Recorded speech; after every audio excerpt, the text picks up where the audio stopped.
Hi traders, if you've recently subscribed to my channel, then thanks for subscribing. If you haven't subscribed yet, then subscribe and keep up to date with my analysis.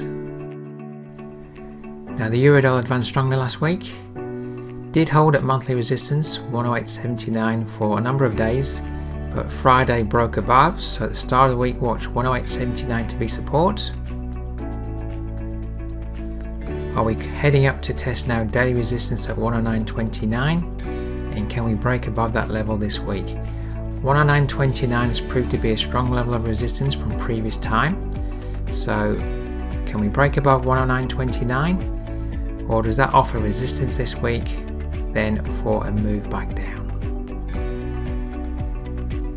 Okay traders, that's my analysis for today. If you want to keep up to date with my analysis, simply subscribe to the channel. I look forward to seeing you next time.